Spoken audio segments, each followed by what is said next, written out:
Hey, what's up, everybody? Crypto Sloth here. We are live, and we got a very special guest today. We got a really cool interview with one of the OGs of OGs, the captain himself, RG3. And so let's give him a big welcome, and hopefully we'll have a pretty cool and chill conversation today. Cap, how you doing Hey, today? ahoy, mate. Man, dude, your intro is chill, a lot different than DS's intro, man. That's cool. Gave Yeah, me I a good liked it. chill vibe. Thanks, man. I like it a lot. It made it fairly quickly. But I'd like to at some point get another maybe a little more upbeat, high energy one to go after the timer. I think that'd be pretty fun. It fits with the sloth though, man. It's like Yeah. mm, mm, you know. Mm, absolutely. So how are you doing on this great Saturday morning for you? Afternoon over here. I am good, man. I am Hmm. really good. I was out at a wedding last night and missed the effing hangout because of wife appreciation evening. You got to have those every once in a while if you want to stay married, guys. So for those of you who Absolutely. aren't married, you got to make sure you do the right things here. So was out late for me anyways. Like got home by 11, 12 o'clock and it was like, Hmm. oh my gosh, what an evening. But now today I've got my brother's bachelor party, which is another old man party. So just him and some couple of friends and some wives and stuff are showing up too. So it's a Hmm. kind of a quasi bachelor party. So I'm making all the traditional uh, California Mexican taco bar. I'm going to do the whole thing, birria and whatnot. So yeah, man, that's what's going on. Doing life, enjoying life, Hmm. watching the dip and being, Yeah. doing bear things during the bear market. It sounds like a lot of fun, a lot of to keep your attention occupied during the downturn. But we're not in so much of a downturn right now. Things have been looking up. We got some green candles finally, some consistent ones. That's been kind of nice. Feels good. Yep. Some nice green candles going on here in the last couple of weeks. It Hmm. looks like we are starting to see the whole crypto space kind of move. Hmm. And I guess if you look at macroeconomics, you can see that the whole kind of shift is, or the whole economy is starting to shift a little bit. But again, this could be some kind of a dead cat bounce for the whole thing. As far as Yeah. I'm concerned, I think that unfortunately there's still some more pain left, Hmm. but that's still yet to be seen. I hope I'm wrong, but from a macroeconomic standpoint, I think that there's still some pain to be had. Yep. Yeah. I kept a little bit of dry powder set aside just in case we see the max pain. But other than that, bags are set, stakes are made, daily interest is being earned. Not much else to do. Yeah. And it's up wait. But well, I guess to start off a little bit more, why don't you give us a little introduction to yourself? I know probably a lot of people have heard it, but I think it'd be a good starting place. And then a little bit of kind of about how you got into Hex, because I know you've been in since before the beginning, even. Right on. So, I'm born and raised in Southern California, born in Long Beach, raised in Inglewood, Norwalk, the ghettos of, SoCal, and, spent 30 years of my life plus in a millwright field, which is just moving heavy equipment. That's a fancy name for I pick things up and I put them down. Heavy stuff, really, really heavy stuff. So that's what I did my whole career. And on the side, in order to make ends meet here in Southern California, it's not an easy place to survive and raise a family and try and become prosperous, especially doing blue collar work. It's not an easy thing to do. Most Yeah. guys have to, you know, um, give up their wives to the highest bidder and see who'll pay them a decent wage to help them, make ends meet. Hmm. But my wife was able to stay home with the kids because I always had a side hustle, and one of my side hustles ended up being in the gaming industry. Oh, A cool. little game called Counter Strike. Hmm. I created a social media platform for it and whatnot, and a way for people to compete and stuff, and it failed miserably. I spent a lot of money and a lot of time with a lot of people trying to get it going, Hmm. um, and it failed. Like, I mean, heartbreaking. Just so much effort into it. Hmm. However, what it did is it put me into these chat rooms and got me interested in technology in a way that cryptocurrencies started showing up in my feeds. They were Mm, trying to sell them to us because we were creating a gaming platform. So they were trying to sell us cryptocurrencies early in the early days before Bitcoin. This mhm. is when World of Warcraft had started their ecosystem and all that kind of stuff. Those in-game currencies were starting, and there was, the NFTs kind of birthed in there too, with skins for Counter Strike. So Counter Strike is a really big deal, and when it comes to kind of the crypto space, Yeah, as far I as didn't I'm know that. concerned. But um, what it did was it put that stuff in front of me, so it was on my radar, and I saw Bitcoin launch, and we blew it off. It was like, oh yeah, that's like a PayPal thing, and whatever, a cryptographic PayPal crap. And it wasn't until a few years later, in 2014, when somebody in the industry was seeking payment from me, and they said, "Hey, would you send me it in Bitcoin?"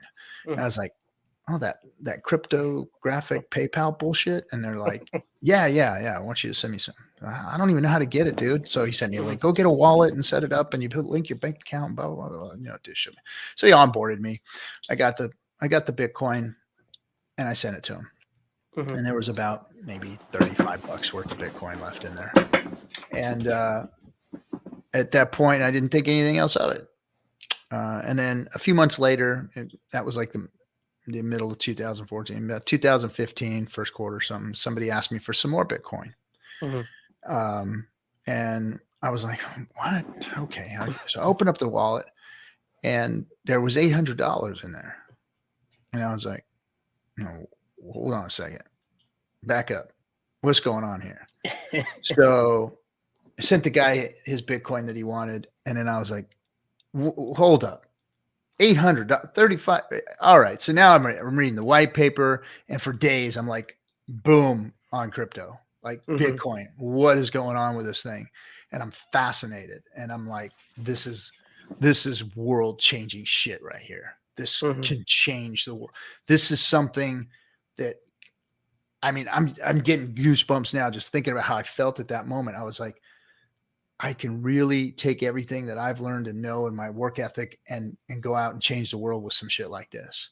Mhm. And so I did. I went out there with all this enthusiasm and ambition, and I started doing what I do. And I was networking into some of my friends who were very connected in the crypto space, Mhm. that worked in big mining operations, and some of them did more nefarious things. I hate to admit, but some of my friends were, and I didn't know the difference at the time of what these scams and things looked like. Yeah. Everybody was talking this big game about how they're going to launch this crypto, and they're going to do this mining algorithm, and they're doing this and that and the other, and get involved. And man, I wanted some mining rigs. I was trying to get a hold of some. And at that time, in 2000, I think it was like 2016 going into 17, it was so hard to get a hold of mining equipment. Like, you had to pay lots and lots of money. And by the time you got them, they weren't, Yeah. it's It like was a Richard mess. says, it was a mess. So I was really bummed about that, but I was traveling the world, going to Thailand, and meeting with people in crypto and whatnot. And I just started to see what was happening in 17, where everything was just mooning. But, Mhm. but I was in a lot of these chat rooms, and I was seeing some nefarious, scandalous shit going on. And I Mm. was like, damn, this is not what I thought it was. This is not what I signed up for. And I said, Yeah. oh, well, at least we'll make some money out of this thing, right? And I watched it continue, and then boom, the wreckage started happening to me and others and family members and everybody I saw. It was just thing after another, one scam after another, just Mhm. hurt. Sorry about the cussing. I don't know what No, you're. you're good. Nope, you're Uh, good. and so it was just a lot of heartbreak when I was seeing what was going on in space. So Mhm. um, so I know a bunch of people got out, and then the 20K Christmas came, and we were all flying high, man. Bags were full, everything was good. Um, and then Richard called the top, and he was one of the like outliers that I was listening to at the time. I was very interested in him because he had some cool stuff to say, and I thought he was like a guy of integrity in the space. But I thought he was going to be a loser. I thought he was going to lose because it was like a nice guys finish last type of situation. I was thinking, Yeah. but the confidence that he showed on that day when he said, "It's over, it's done, here it is, get ready for a 3-year bear market," resonated with me, and I was like, "Damn, this guy sucks. I'll never listen to this son of a bitch again," right? Mm-hmm. Because he was right. It pissed me off, and it took me a few days, probably a month or so afterwards, after the dump came, and I was like, I was ready to like throw it all in and like, I'm done with this crypto shit. I'm gonna get out of it, put it back, put the money I've got back in the bank, and just say la vie, crypto, bye bye. Mm-hmm. And I was pondering for a moment and said, well, why do you hate that guy that you thought was good? Why do you hate him? And I was kind of like talking to myself going, you actually don't like this guy. And I was like, because he was right. And Yeah. then my mind said, okay, dumbass. And I slapped myself in the face, that's the guy you should be listening to. If he Mm-hmm. says to blow out of crypto, screw it, it's over, go, then pack your bags and pound sand. Right. Yep. So, I tuned into Richard a little bit. So I backed off on cashing everything out and doing that kind of crap. And, so I started watching Richard, and he started saying, well, you know what? I'm going to do my own thing. Fuck those guys. They're all a bunch of bullshitters. I'm going to do my thing. Mm-hmm. And I said, okay, well, let's see what Scooter does. Right. And he, he came out with the whole, that crazy thing at first. I forget all the names of the stuff he was coming out with, but That medical thing. The algorithm. No, it was an algorithm kind of thing. Okay. I don't know. It was over my head what they were talking about. And Mm-hmm. somebody in the chat room will throw the name of that thing out. And then it turned into Bitcoin Hex. And when it turned into Bitcoin Hex, then it started getting exciting. I was like, okay, now he's got something going on here. Mm-hmm. And then I said, and then he's like, I'm going to launch it. Here it comes. And I was like, cool. I'm going to set my alerts for Richard Hart and watch him launch it. And then the launch started getting stretched out. And Birth it was of the 4 more weeks meme. Yeah, the 4 more weeks stuff was coming, and then when I at the end of 2019, I got laid off from my job. Mm-hmm. And it was tough times for us at that point, really hard.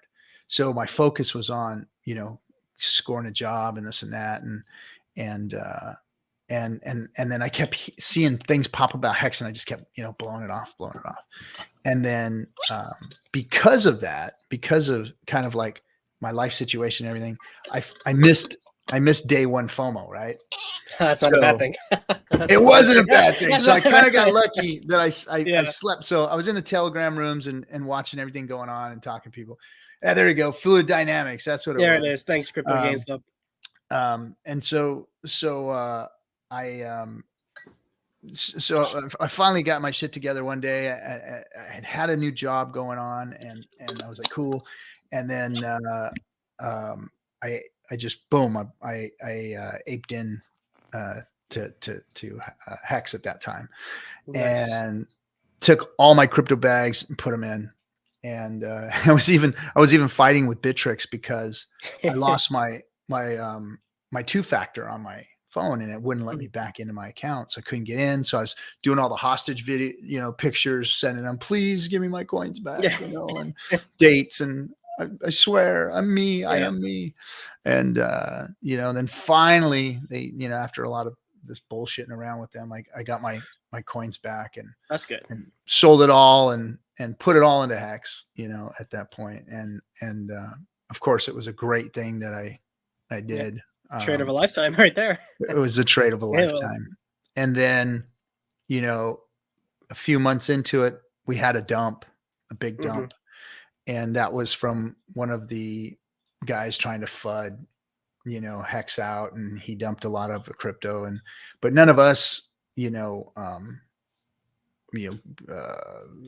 wavered at all. Me, Hexo, and some of the others who were just like, no, man, we're barreling through it. And that's when I started to say, I'm going to get involved in the community aspect of this thing, because the Telegram rooms were just loaded with like the smartest fucking guys in crypto that I've ever run into, I can because imagine. every one that has like a moderator tag to them in the Telegram rooms is absolutely freaking brilliant. They're Mhm. just good people, know what they're doing. Because I've been in a lot of these crypto chat rooms and pump and dump rooms and all this other crap, and I've just never seen the the type of people. Like, you'd see one or two of these type of people everywhere, but the hex.com Telegram room, the Mhm. Hex, Stood out. every one of Richard's Telegram rooms are just full of just the best people in crypto. And that's when I wanted to get involved and say, you Mhm. know what, people need to see and know who these folks are, because Mhm. this is where the knowledge is. This is where the real crypto knowledge is in those chat rooms.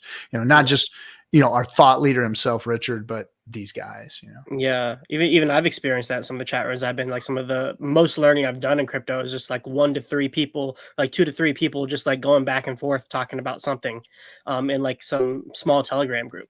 That's where a lot of crypto knowledge kind of gets shared between individuals like that. But that's a great story, man. Like, and it seems like to be a fairly like common entry. It's like, you have some peripheral entry into Bitcoin, and then all of a sudden the price goes like way up higher than you could ever expect, and you like do a double take, like, wait, what's this thing? I need to pay attention to it a little bit more, like almost kind of by accident.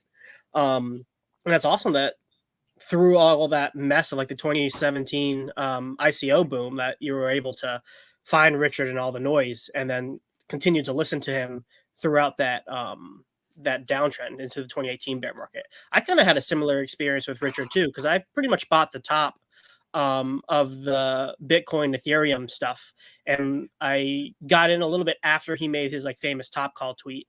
And for some of the people I was listening to, it was still like 100K Bitcoin stuff, and I kind of put my money in with them. But I always like kept my eye on Richard, just out of the side. I wasn't mad or upset because I was also buying Hex at the same time, which turned out to be really great because that's when it first was going up to like actually where we're at now. And so I got to experience that run up while everything else was going down. But now I've also kind of hit that point where it's like, oh man, he was right too.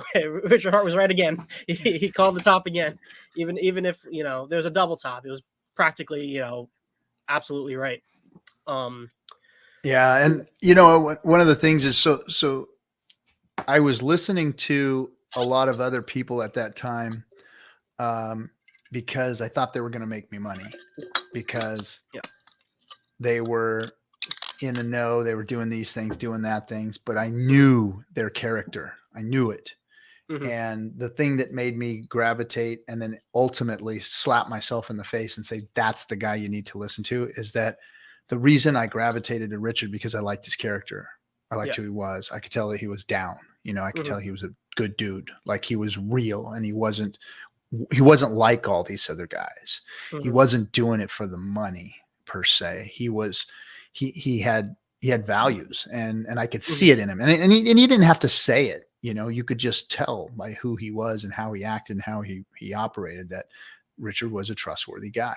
And I thought, Yeah. that's the kind of guy I need to be following in this space.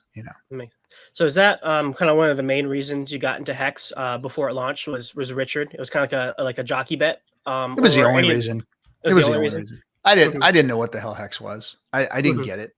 Uh, I really didn't understand it. I know they talked about it in Telegram rooms all the time. And I knew what it was doing as far as being a yield generating crypto and Mm-hmm. fixing an inflation model. So macroeconomics, I kind of understood what it was supposed to be for. And it resonated, but it was so complicated at the time when I first got Mm-hmm. in, that I knew that I was going to have to do a lot of uncovering, discovering, and Yeah. discarding a lot of the noise that was out there. So that's what the beginning for me was uncover, discover, and discard the noise, and just Mm-hmm. keep trying to drill down into what Hex was all about, and Mm-hmm. unpeel the onion, because on its surface, it's very simple. It's Yeah. very, very simple. It's a very simple crypto. But when Lock up you Hex, get more Hex. That's all you got to know. That's all That's you it. really need. Lock Yeah. up Hex, get more Hex. And it makes the world a better place. Yeah. Now, how does it do that? Is a lot of, there's a Mm-hmm. lot of unpeeling of the onion that you have to figure out in order to do that. Mm-hmm. So that's what we all set out to do was, okay, let's get the smartest people in these spaces to talk about unpeeling that onion and what all of those layers look like, Mhm. and explain it to the rest of the people out there in a way. And that was the thing that I thought I was going to be valuable to the community, was to do it in a way that everybody could understand, so that my buddies that are out there in the millwright field could understand what crypto is. Cause I mean, let's face it, Mhm. all the Gen Xer guys that are in their 50s and late 50s and 40s and stuff, we don't understand technology like, the new generations do, because you guys grew up Mhm. in it, like when Yep. I was a kid, we didn't have computers. Yep. We had, my video games looked worse than those pixelated JPEG freaking NFTs, you know, and I'm serious. Yeah. We had Tank Command, where you had Mhm. two tanks, shooting little square balls at each other, Yep. and blowing each other up in the pixelation. I mean, that was what video games were for us. Mhm. Cell phones, there weren't no cell phones, It was like a you big know. brick that you kept in your car, the first one, right? No, dude, we didn't have Before that. that. I was an adult when that came out. When I was Oh, a man. kid, there Okay. was no communication. You had a phone with a cord on it that you Mhm. stretched about, 40 feet around the house, walking around. You had a cord that was plugged into the wall, and you had the long stretchy cord that you operated from. I mean, that was the phone. Yep. And, social media was, you'd take off out in the neighborhood on your bicycle, and you'd look at where all the bikes, with the front yard where all the bikes were parked at, and that's where all your buddies were. And you went and threw Mhm. your bike in the front lawn and went inside, and everybody was there hanging out. So that's kind of the world I started in. And then, Mhm. now there's this this crazy space for us to try and figure out, as adults. And we weren't born into it. So a lot of the guys aren't as versed in technology and crypto as I am. So I wanted to be able to get that message out in Mhm. my way, to show them, hey guys, it's safe, it's understandable, and Mhm. you've got to get involved. This could save your asses, and Hex especially, because this is what I was really looking for, Mhm. was something to help my generation, because of we're all fucked. Mhm. The generations before us screwed us, and you Mhm. guys are coming along to help kind of push us through, and you guys need us to fix this shit, because we're the ones that got to fix this. My generation is the generation that's going to be, creating legislation and trying to fix all this mess that's been created by the boomer generations, because Mhm. they screwed this up royally. Mhm. Royally, it's screwed up. So we've got to try and go in and fix this thing. Now we need good tools, and Yep. crypto is a good tool.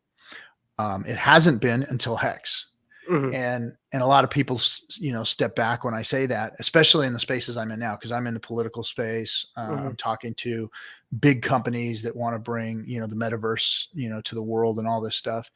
And when I sit down and I tell them, like, the reason these things aren't here yet, and the reason money isn't fixed yet, is because those things haven't existed until now. Yeah. And they look at me across like, well, how can you say that this Hex thing and this Pulse thing is going to be the savior of crypto? I say, Mhm. because it is. Because it is. Because it just is. It was done right. Mhm. And you guys just don't know it yet. We know it. And that's why we all look like a bunch of crazy fuckers, because we're trying to show you that we found the fucking solution. We Mhm. found the answer. We found the real crypto. It's here. It really is here. Hex fixes money. Period. End of story.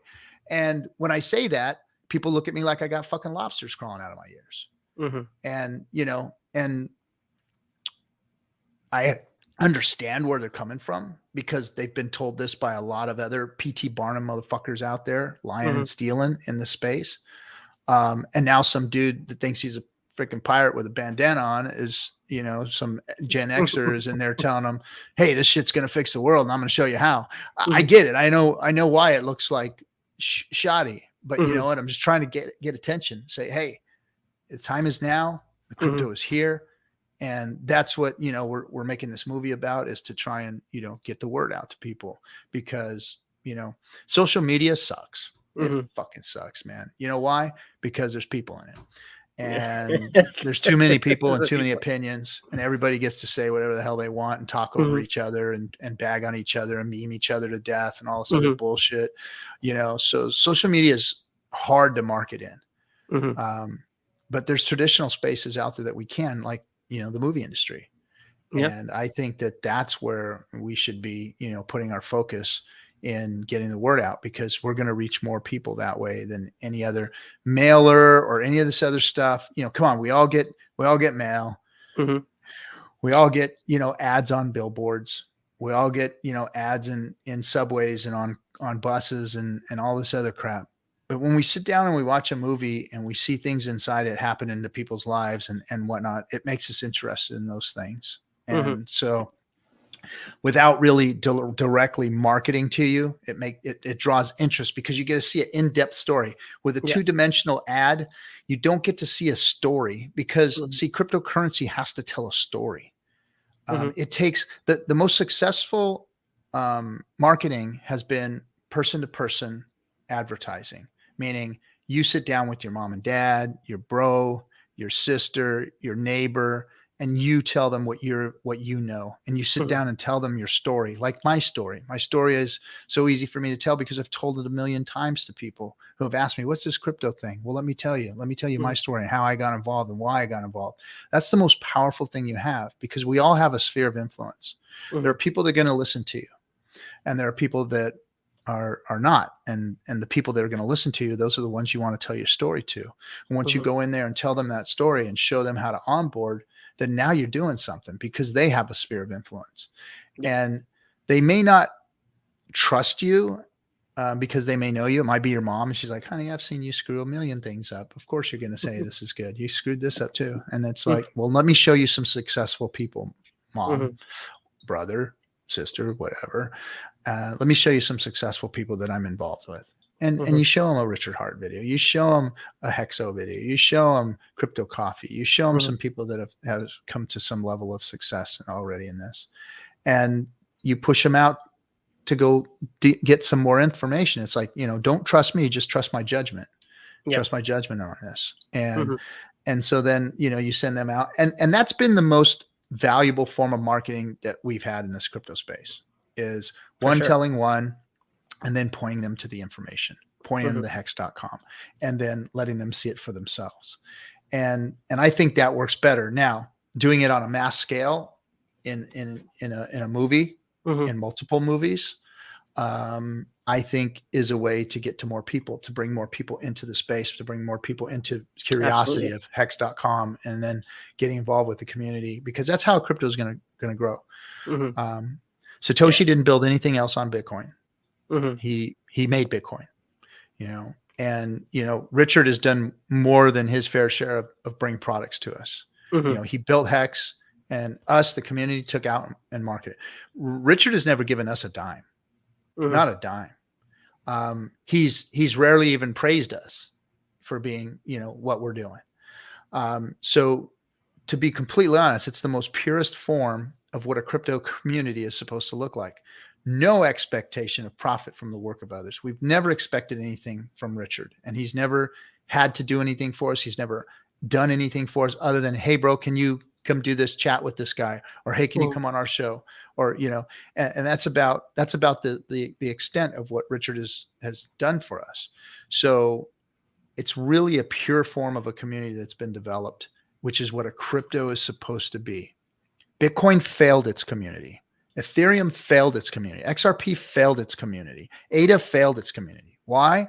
Because the cryptos weren't viable.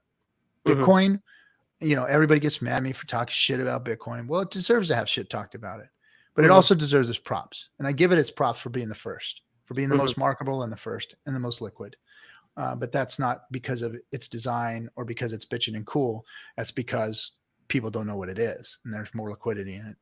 Mhm. Bitcoin proved a concept. It proved that you can peer to peer send some digital cash securely over the Mhm. internet without an intermediary, without a Yeah. bank.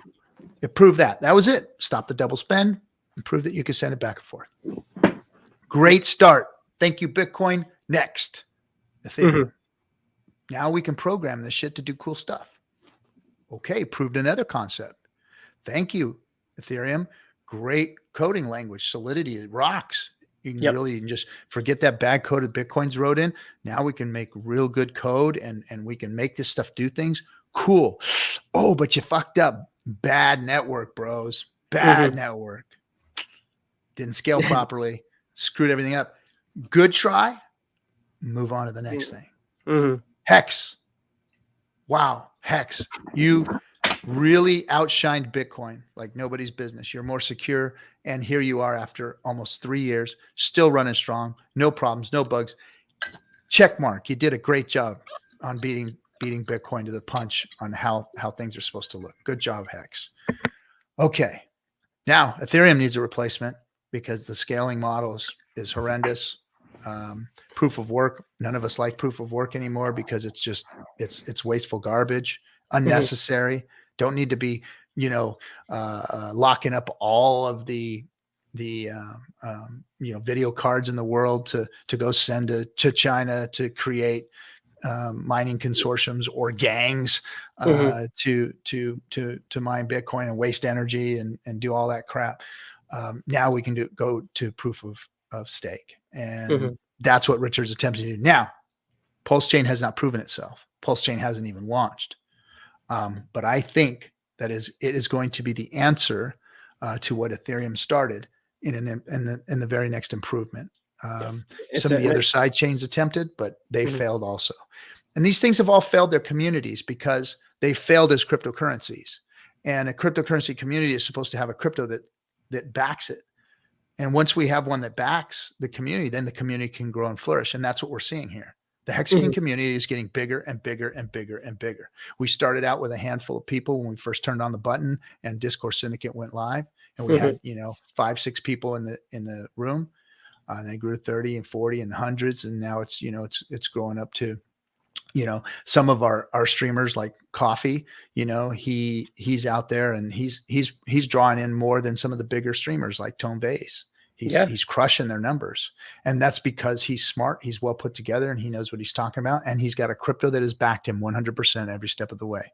So my old dumbass can get up here and say whatever I want. All I got to do is say hex, hex, hex, and I'm good because I've never said anything wrong. I've never said anything that's going to have anybody get wrecked. All I said is go buy Hex and stake Hex and watch what Hex does for you. That's it. And promoted it. So everything in between was just unpeeling the onion, trying to figure out what it was, understanding T-shares, understanding how the inflation model works. All these other things were just things that we all kind of have been watching grow and develop as time has been going on. But that's what a crypto community is supposed to be, is backed by its crypto and able to grow and flourish and market to the masses, to everyone's sphere of influence, until we can get tools that are good enough and simple and easy enough for my buddies to get up off the couch and get into crypto and get into Hex and save themselves from this, mess of everything retirement program that we have out there. Yeah. No, that's awesome. You touched on a lot there. Actually, one thing I wanted to ask you, because I know you were one of the first people, I don't know, the first or one of the first to really get the idea of the T-shares were the important thing in the system. And then you started like shouting that from the rooftop. What was that moment like where you kind of realized like, oh, this Hex thing is cool and I can get more of it, but this accounting mechanism for the inflation, this is like the real gold for this whole system. So I've got enough brains to make myself dangerous to myself, right? So I feel that. I started, when we started to unpeel the onion, I was like, everyone was Hex is cool, Hex is this, Hex is, and I was like, yeah, but you know what? The T-share, I didn't understand it. I couldn't figure it out, but I knew that that's where the magic was. I can smell the magic. You know what I mean? I knew it was there. That's the kind of like, that's how I lived in the streets. Like I knew where the good stuff was. I knew how to stay out of danger. I knew that was where the gold existed, was in Hex, was in that T-share. So I brought Dev Kyle on. So we befriended Dev Kyle, who was he is the guy who programmed the T-share and created all of the instances of checking on the T-share and how it would work and ran the algorithms and stuff. And so I had him on the show, and it was like one of the first Discourse syndicates in the first couple months. And he came on and explained T-shares in a way that kind of like hit me, but bounced off a little bit. I was like, okay, I'm starting to get this thing, but yes, that's where the magic is.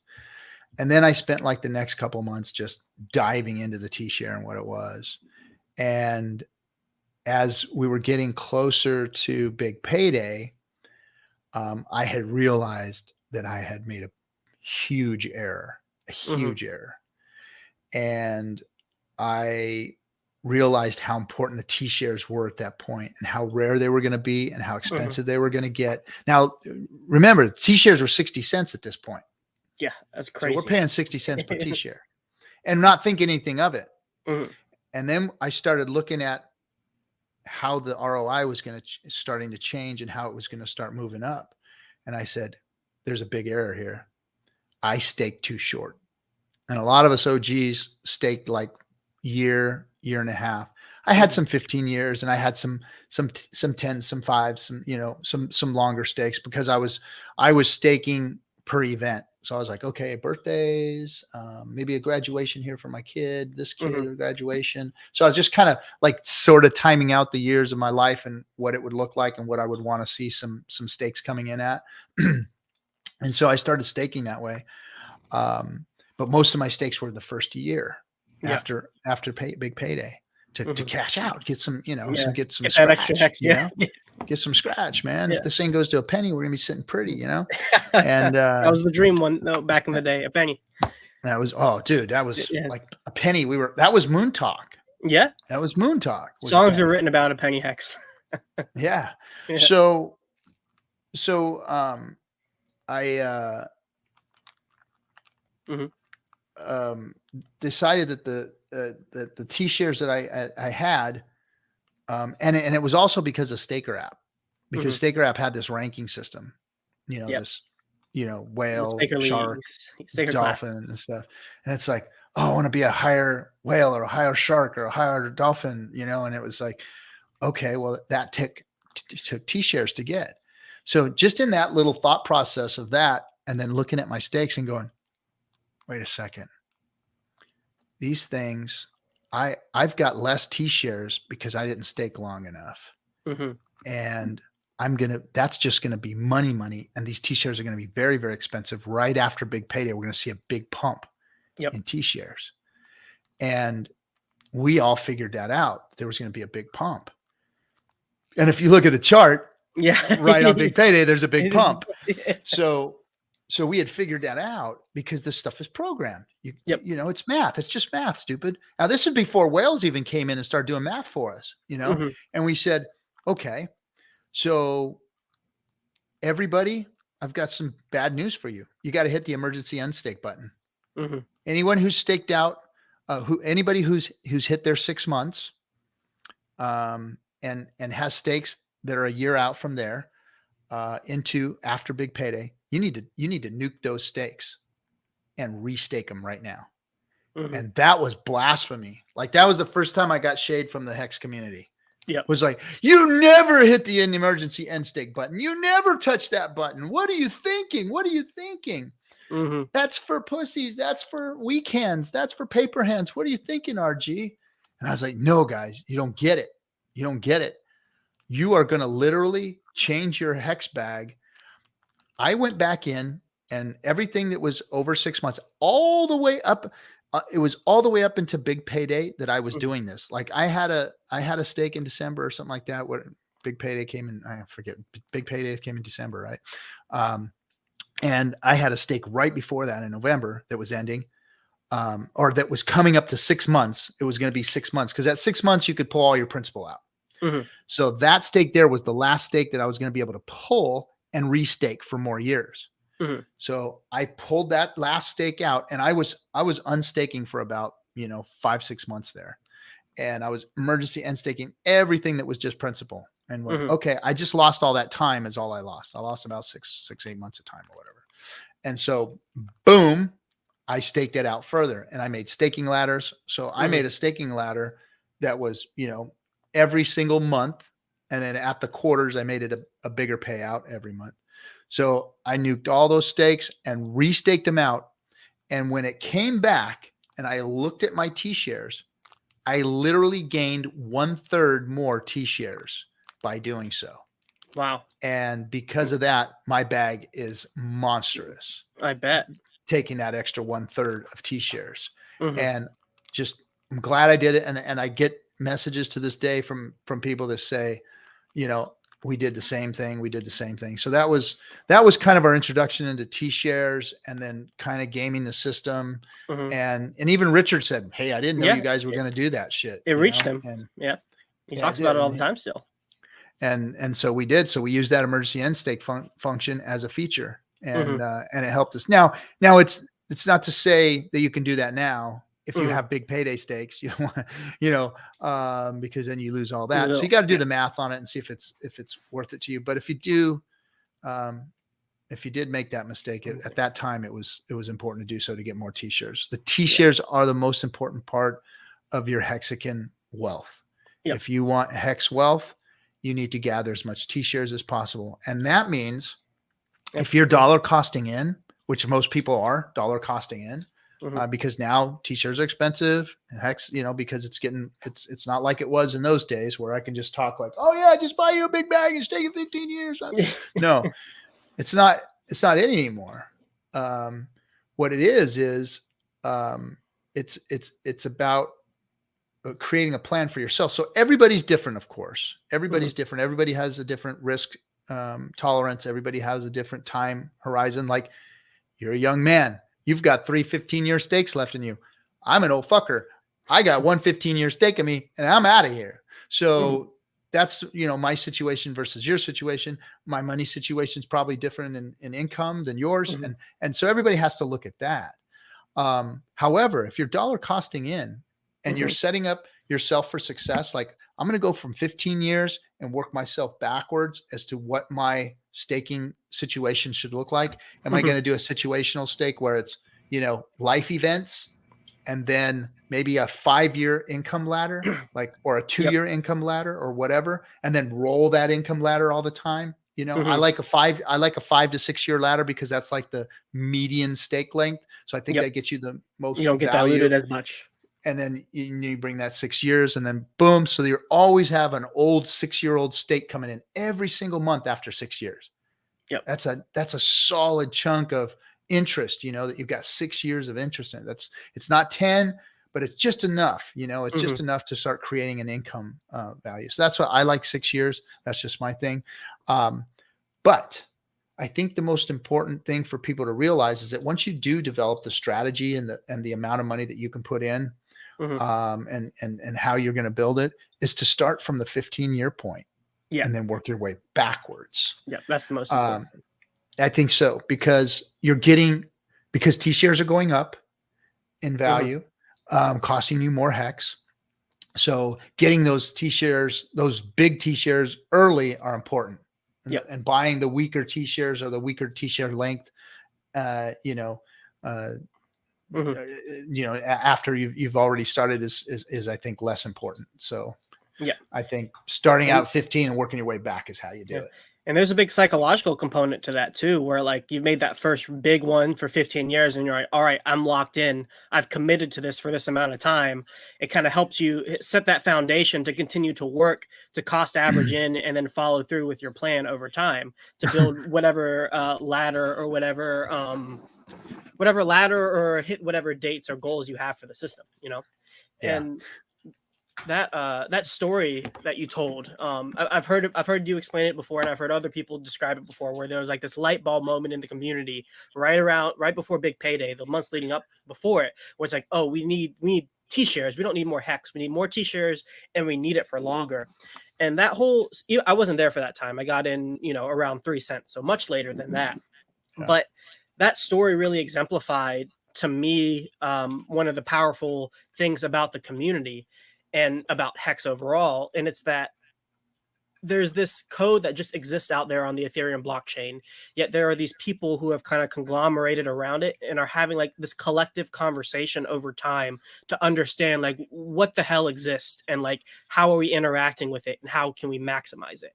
And so that was an example where like a community came together and solved a really important problem, disseminated that information to the entirety of the community for everybody to benefit for the long term. And like that was one of the things I saw, was like, oh, this community's there's something different about what's happening in this community, both in terms of the conversations that are happening, but also those conversations relative to the code that exists, that really attracted me to continue to look and dig into Hex over time. So yeah, I really appreciate you kind of outlining that over on my channel. That's awesome. Well, it was, yeah. And that's exactly how it happened. It was organic, Mm-hmm. how, the Hex community developed that technique. We were all trying to help each other. We were all trying to understand this. And because we knew we had our hands on a tiger, we had the tiger by the tail. And, yeah, don't forget to mint your hedron. I did that on a steak like 2 months ago. I was like, oh. And for you guys, for people who've been in as long as you, that's a big deal. I mean, for me, like I was calculating, I have a steak coming out in 4 days, and I'm like, oh, the hedron's like, more than the gas, barely as much as the gas fee, even with these cheap. So I'm probably not going to mint it. But like, you could lose out on a big chunk of change if you don't mint your hedron before you end your steak. Exactly. Yeah. Yeah. So it was heartbreaking, but I've made bigger mistakes in my crypto. I don't even want to talk about it, but well, actually, that's a good segue into this other topic that I want to talk about, and then I want to talk more about the movie that's happening as well as some of the other projects that are coming out. But I know early in the days, there were a lot of talks about tradable stakes and then like features built on top of Hex that were kind of like part of the conversation but maybe not the focus. And now we have two things. We have the hedron ecosystem and soon Icosa, and then from Alex and then Dip Catcher and Gold Key, they built Maximus, and then they're building Team, and then a set of perpetual stakes as well.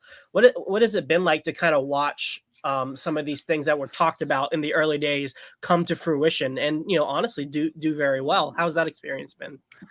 So it's been a mixed bag of projects coming in. And in the early days, I don't know if people remember, but there were a lot of hourglass games in Hex. Yeah.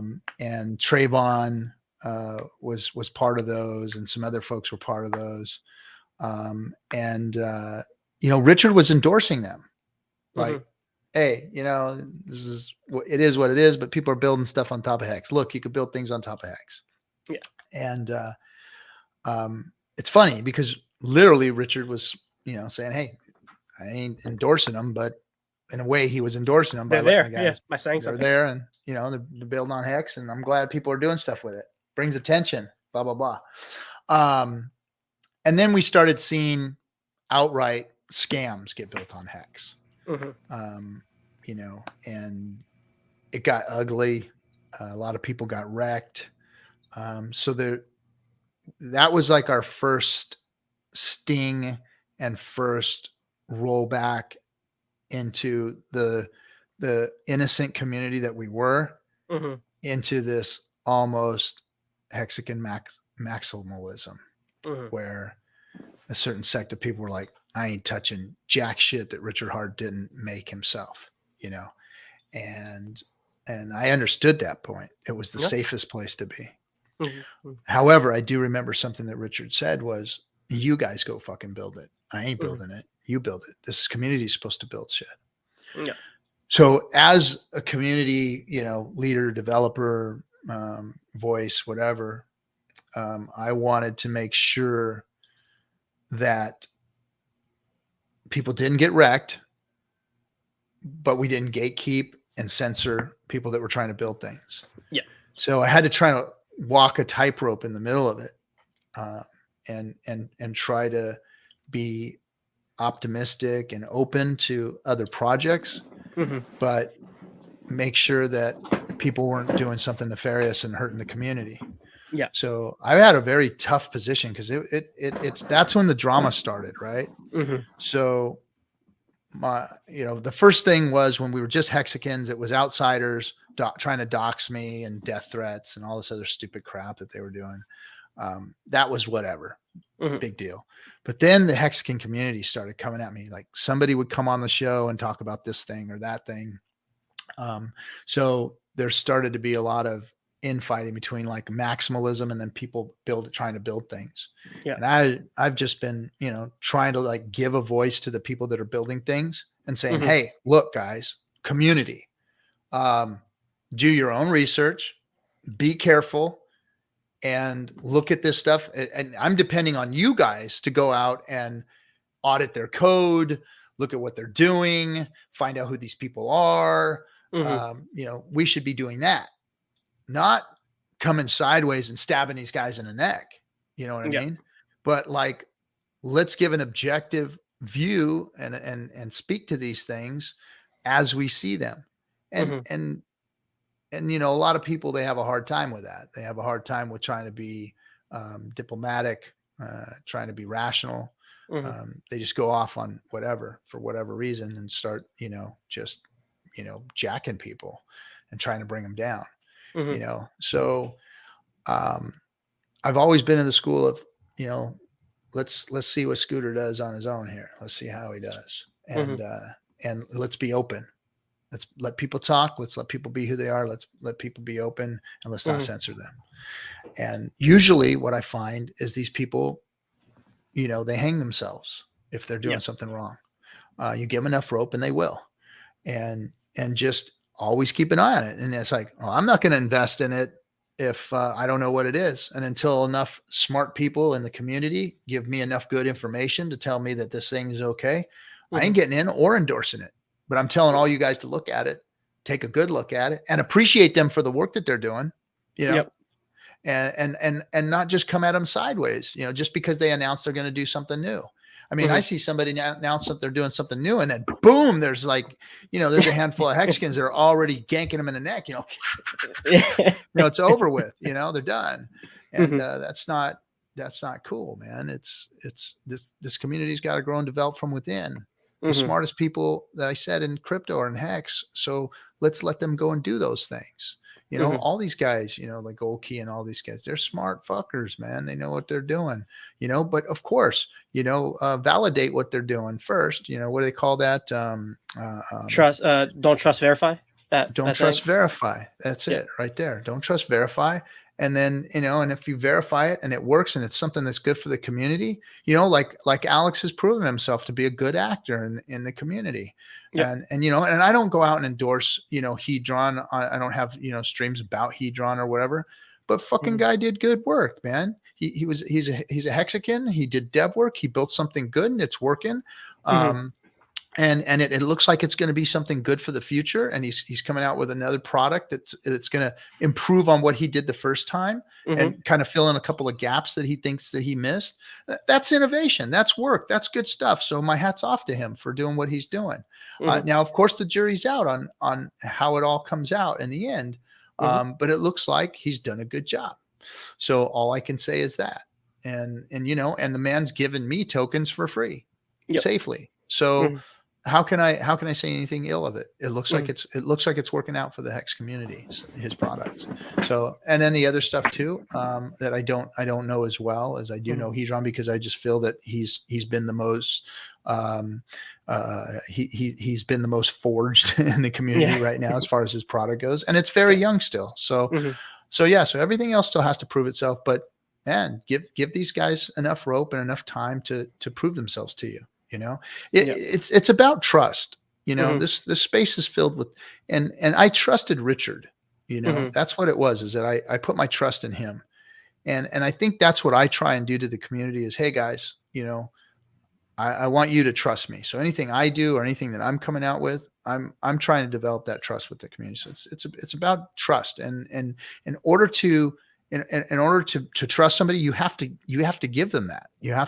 You have to be a little vulnerable Mhm. and trust that they're doing something. And that means not coming. And I'm not saying ape into their product or whatever. I'm just saying give them time, give them the space to go do what they're doing, and you don't have to endorse them, but watch them and give them their just Mhm. due. Yeah. No, absolutely. It's definitely, given the Hex community's history, both with outside kind of attacks on it, as well as kind of inside scams that have bloomed to try to extract value from within the community. I could see how it was hard for the community as a whole to develop a nice balance or a nice equilibrium between being skeptical and kind of shutting off the walls to anything except Richard Hart products, but also allowing enough space for innovation to happen within it. Because these products like Hedron and Maximus, to me, what they did is they just further solidified my confidence in Hex and the strong foundation, the strong financial foundation Hex can build. Because you can't have amazing products like these, in my opinion, without them being built on a strong foundation. You know, it's kind of a standing on the shoulders of giants kind of thing, where we're able to continue to move forward and we're able to build cooler and better things. But we're only able to do that because the thing that we're building on is immutable. We know what to expect from it, and it's, you know, fixed monetary policy. And so because of that, we were able to get all of these really cool things. And that's personally like my biggest takeaway from these successful products that have been built on top of Hex. It's just solidified my confidence in the underlying system as a whole. And as you were saying before, like why it's the first true crypto, why it's fixing everything. You know, we can have these other things because Hex actually does the thing that Bitcoin and Ethereum were supposed to do. The original goal for cryptocurrency, you know? And even deeper, the dollar. Yeah. It does what the dollar was supposed to do. Mm-hmm. It's better money. And that was the next revelation that I had after the value of T-shares was the inflation model. Yeah. So T-shares, most important thing to the individual, most important thing to you and me. The inflation model, the most important thing to the world. Because monetary systems don't inflate like Hex. Bitcoin doesn't inflate like Hex. Nothing inflates like Hex. That's the next, you know, real, I want to see the real brain work being done on that. That's the message that should be getting out to the world, is the inflation model. Because Hex inflates at a very, very modest rate, 3.69% per year. And because of that inflation model, those tokens that are being generated are not only very, very low as far as any other currency is considered, but it does something that no other currency does, is that the inflation goes into stakes that are 15, 14, 13, 12, 11, 10 years old. Yeah. So not only does it inflate at a low rate every year, but it inflates even more delayed because it's going into old stakes. So the other compounding element to that is 15 years from now, when those stakes start to come out, when those stakes start to come out in 15 years, the mindset, the value of the T-share from the time that person bought them to seeing them in 15 years, looking at my T-shares over two years, being 60 cents and then being couple $1,000 is mind blowing. Yeah. Is mind blowing. And what does it tell me? What happens when I see a stake coming out? I need to tell you the anxiety I have in losing those T-shares. They're gone forever. The value I've put in those T-shares just sitting there is worth more than me taking them out. Yes, I want to take out value and all of us need to cash out and be able to buy things with our money and all that kind of good stuff, right? However, there's a certain anxiety that I get, and I don't know if any of the others are getting it or if the new people are seeing it yet, but you're going to see it. But what happens when you get those T-shares back out and you get that Hex out, you go, I'm not spending all this. I'm not cashing all this out. I may see some liquid. Some may go into the bank account, but some of this Hex is going back out there. Yep. So because of that emotional situation that I've seen for myself, I know it's happening to other Hexicans. It's happened and to I me. know I know it's going to see, and I know it's going to happen to the whole system. So guess what? Not only do we have a low amount of inflation and delayed inflation, but we have inflation that may not ever see the light of day. Yep. That's going to continue to roll and go out and push back into the system and compound and push back into the system and compound and push back into the system. So you're going to see that this inflation model is probably the best thing that the world has ever seen as far as an inflation model. So that's my next biggest focus is people really talking about the inflation model and how it can change world finance. Because if Mhm. we're going to make crypto change world finance, it has to be something that pointed. It has to Yep. be something that the world can actually see. Mhm. And what I just explained is eye-opening. I sat down and talked to the treasurer of Nevada Mhm. um, about this, and his mind was blown. And this is a financial guy. This guy's a fiat world Mhm. financial guy, and he's like, if this thing really does that, do you know what that means? I said, of course, and I know it does that. I'm Mhm. telling you this from experience. I'm telling you this from 5 years of researching this guy's project and watching it launch, and a couple of years of it running flawlessly. I know what it does. I know what it can do. Mhm. I'm telling you this because I know. Now you need to know, and you guys all need to tell other people so they know, because the world can be fixed by this.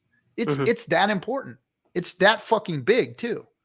We Mhm. can literally fix the world with Hex because of the Mhm. inflation model. And Absolutely. the T-share being important to the individual Mhm. is what makes that happen. And Yeah. it's what makes that global change. Yeah, I had that exact same thought about like the delayed inflation for like 15 years. I was like, man, 15 years, people are going to end their stakes and they're going to look at all this money that they got.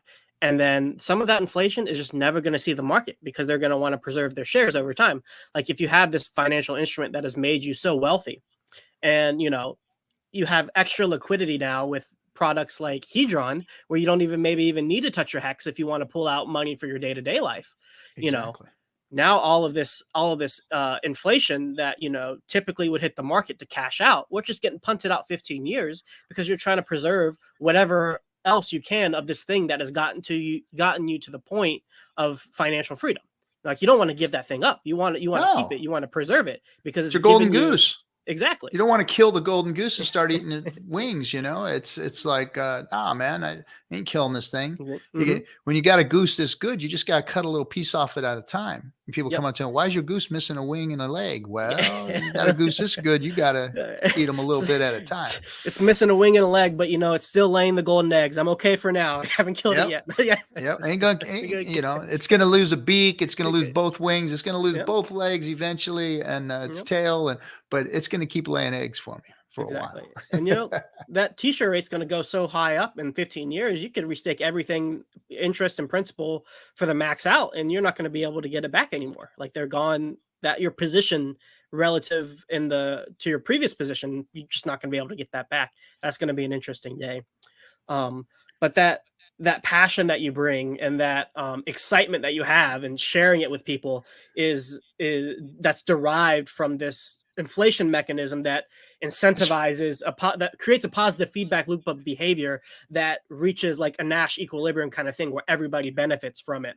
Now we're It's having that. realization. My Mhm. passion is from realization. Yep. It's of what we got our hands on. Hmm. I mean, us, like we were the privileged few that got this thing handed to us. Yep. I mean, literally, it's 67-cent fallen on our t-shirts. laps. It's fallen on our lap, Hmm. and and I encourage everybody to get out there and scream at the mountaintops with your voice. We've got to get the word out about what is going on here. Yep. This is and we've got to be louder than the people that are fighting us, because Hmm. the Bitcoiners aren't going to let it go. They haven't. Two and a Hmm. half years, going on 3 years of flawless operation. Yep. Years of Richard explaining it to everybody what he was going to do, and Yep. then us winning and him rubbing it all in their faces, showing them that we're winning. Yep. Um, hasn't done it yet. So we've got to continue to be louder, continue to be stronger, Hmm. continue to blow their numbers away. And then by attrition, I mean, look, they're all falling out of the crypto space again. Every time we get a bear market, they go away. They stop streaming. They stop this and that and the other. Hmm. And, but not Hexicans.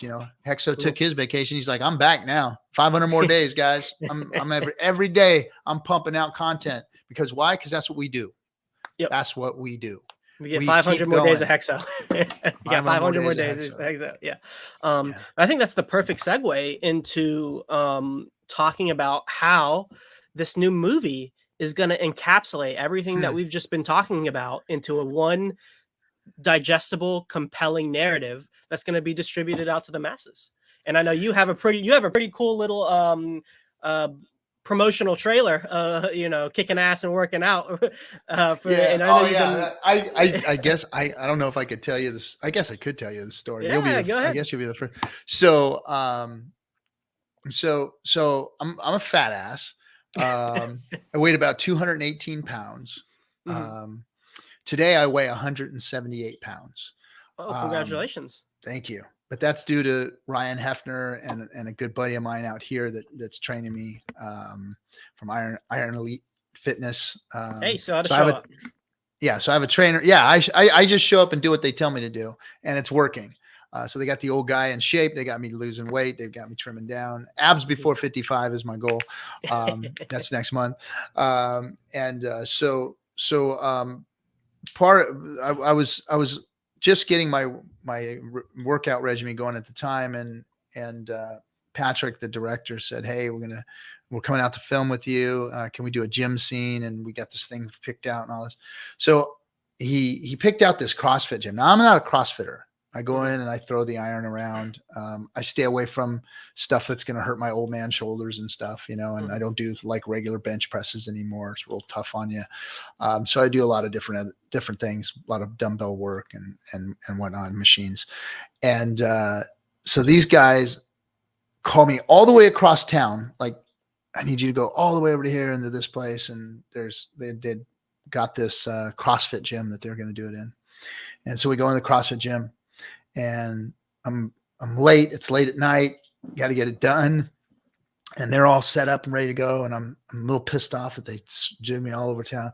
So I go in there, throwing my clothes off. They give me these workout clothes. They're like weak sauce workout clothes, right? So like I throw this shit on, makes me look like a freaking tub of goo.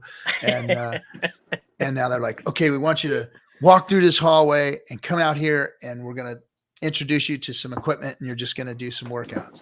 mhm. I don't CrossFit, man. I don't do that shit. So I go in, I walk in, the smoke's going, the cameras are going. They're like, okay, hit the rower. So I go down, I sit on the rower. I'm like, a fucking rower, man. Jeez. So I'm doing the rower. And so as I'm doing the rower, like I hit 1, 2, 3, boom, on like the fourth one, I throw my back out. Ooh. And I got a bad back and whatever. I fall over off the machine and I'm laying there freaking pain, just like, oh geez, did I really just do this? And I'm like, yep, you did. And so the trainer that was there, he was like, oh shit. So he's like, you gonna be all right? And I'm like, just give me a second, let me see if I can work it out, and I started just kind of rolling on my back and this and that.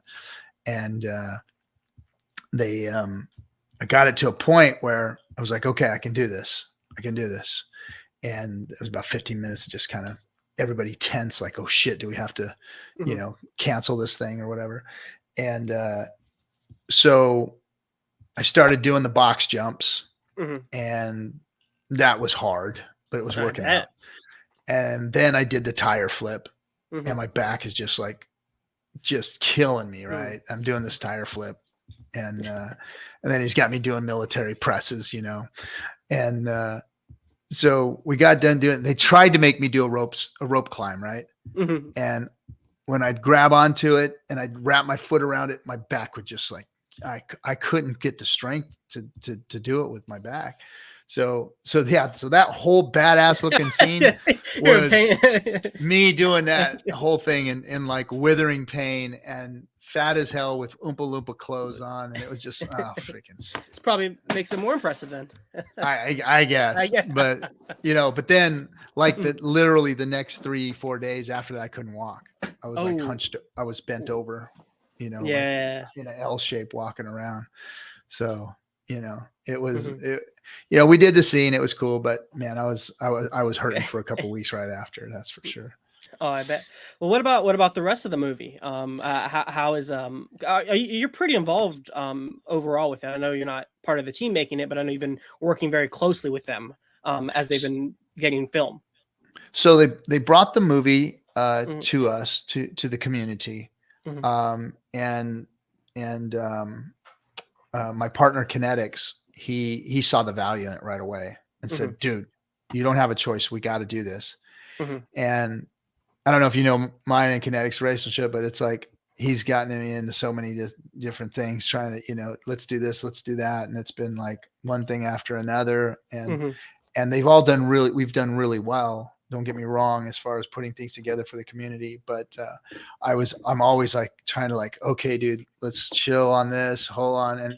And so we jumped into the whole thing. I said, okay, you're right. I get it. This is a great outreach because let's face it, billboarding, print ads, postcards, direct mailers, Mm-hmm. NASCARs, buses, all of these mediums that we've used, even going into Reddit and trying to, do ads on Reddit and all these other things, have been lackluster as far as their marketability. Now a movie, I feel, is probably going to be the best outreach that we can do, garner the most interest and tell the longest, deepest story, because there's a story to be told here, not something that a two-dimensional ad or a logo on a race car can say to you. This is going to show you Richard Hart so that you can trust him like we do. Show you who I am and how I've, operated within the community. Show you who people are, Hexicans that are so many of them are displayed in this. Show you who they are, and then let other people come in and try and take it apart or see what's wrong with it or agree with it and say, hey, this is good. So we've got all those elements, the story being told, and then the audience gets to make the decision as far as how they feel about it. And I think it's the best way for us to market. So I got involved with the movie as a producer. And that was it. I have no creative, nothing to add to it creatively. No say so in the thing. Whatever my production contract says that, hey, I get involved, and then I'm not involved because Patrick had complete creative control of the whole film, and so he went to a bunch of Hexagon events and was interviewing people, and asking me about this one and that one. And we were handing people to him to go, hey, you go talk to Hexo. Hey, go talk to Johnny, go talk to this guy, that guy, and this gal. And he came back to me one day and said, hey, we want you to be in the movie. And when, we've been choosing characters and we want you in it.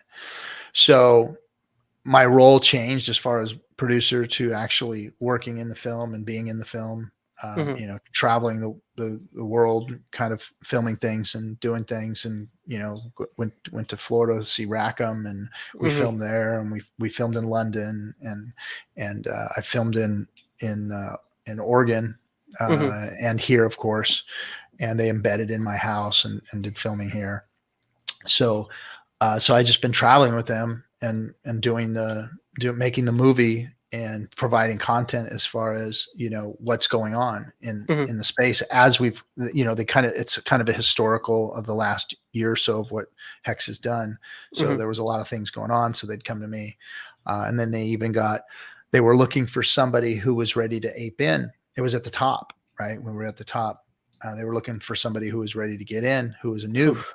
And I had a buddy that was interested. He wanted to get in.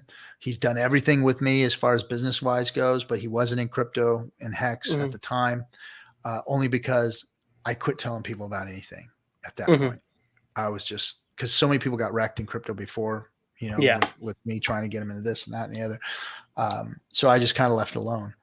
But he found out about it and hit me up and said, dude, why haven't you got me into this? I know you're doing well. I was like, I'm sorry, dude. I'm sorry. He's like, you're killing it and I should be killing it with you. What the hell, bro? And I was like, dude, I've hurt you so many times and you've done so many fucked up things with me that, I didn't want to get you again. And he said, well, forget that. Get me in. So it was just at the time that they were looking for somebody like that. So I told them about my buddy, Mikey, and they go, it's perfect. It's perfect. He's got a family and he just moved down to where he was at. And it was the house money thing and he had a bunch of money from his house. So he put it all in, and that was at the top. That was a 54 cent top. He put man.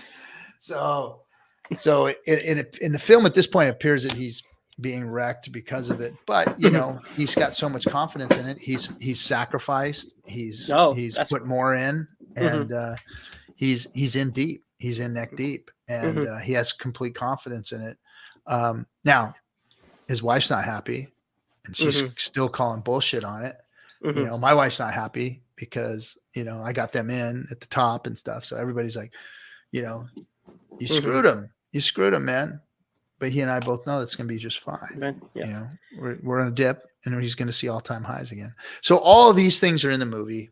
Mhm, There's a lot of, you know, the different drama with Richard, and of course all of his cars and his jewelry and his watches and all these things, mhm, and Lacey, the Playboy gal, mhm, and you're going to get to see some really cool stuff about Richard. So the movie is going to do outreach in a way that it really takes the best of all of our chat rooms, all of our video streams, all of our community, and packages it up in a story and puts it out in front of the world. mhm, And that's how people are going to get into Hex and get into crypto, is by seeing stuff like that versus the crap that's on there. You go look at it. It's Ross Ulbricht, you know, getting life in prison for starting a Silk Road. It's this mhm. last guy that did whatever, freaking can't remember the name of his stupid chain that he created, but um, he's dead, and he ran off with everybody's money. All these crypto stories, the documentaries are either lackluster and talk about tech and the blockchain and how blah blah blah blah blah it's going to be, Mhm, or it's a scam mhm, story, bad ending, death, prison, whatever.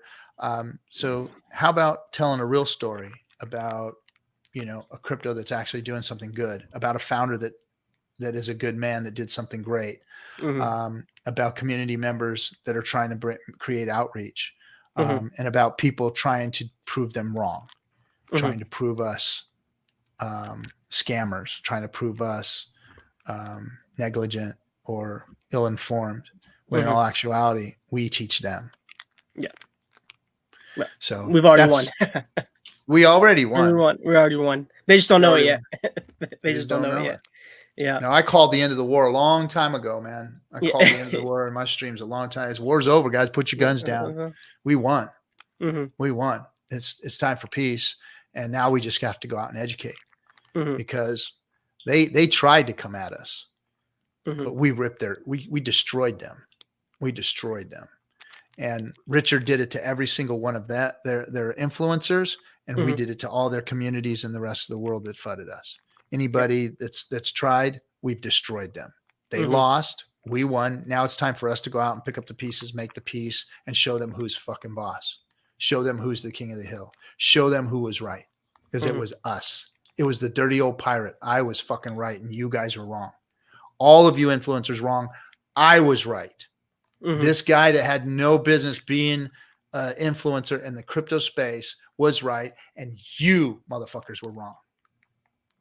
Absolutely. Now I know in the last F and Hangout you weren't there, but Kinex was on with I'm sorry, what was her name again? Lacey. Lacey, with Lacey. They were talking about future projects, future Yes. cinema products, projects for Hex and whatnot. You want to talk about that a little bit? Kind of what's in the pipeline? Yeah. So I'm not going to give all the details, because we're going to probably announce the details next week Mhm, for the Hexkin community. And for anybody else who wants to get involved. In fact, it's going to be a public outreach kind of thing. So what we found with working with the highest of stakes was that we can get better outreach. We mhm, can tell a story. We can get that in front of a lot more eyeballs than just regular marketing. mhm, So we ran into a film company in the mix of all of this, that we've been working with Muse and this other, and they're a completely separate entity from Muse and what we did with the highest of stakes. But what they've done is they've been successful in making movies, and these mhm. guys are Hexicans. So they're No, that's Hexicans, and awesome. they make movies on the regular, and they go to the Mhm, film festivals, and they're up and coming. So every time they've done better financially, they've done better. mhm, As far as the space and the movie, in the I just said it, the festival world, mhm, they've improved and done better and won awards. for their films. And the one thing that we noticed was that they were profitable, and they were getting more and more profitable as they were growing into themselves. So we looked at that model. We looked at the marketability of Hex in the movie industry, and the fact that these guys were Hexicans. And we said, hey, what if we put content together that was just movies, but we snuck Hex in there, and we snuck Hexicans in there, and we let Hexicans produce the films, and we let Hexicans make the profits from those films.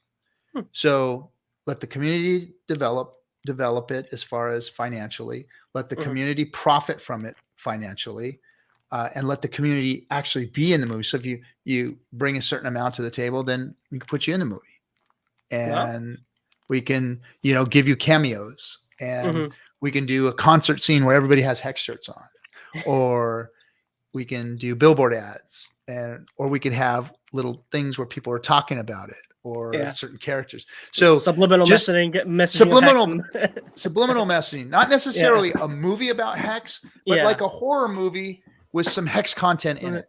That's subtle, pretty cool. Subtle. And then let Hexicans be the beneficiaries of that. So we're still working on all the details, but we're close to being able to bring that out. And that's Lacey's actually going to be in the next movie that's coming out. From these guys. So kind of a segue from Highest of Stakes movie to these guys. And again, like I said, these movies are going to be about other content.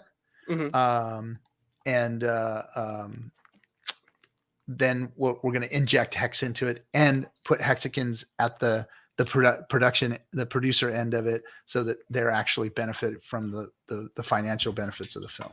That's and then awesome. They can take that money and put it in Hex. It all helps. Another way to make a little money. Yeah. So that's awesome. I like that idea a lot.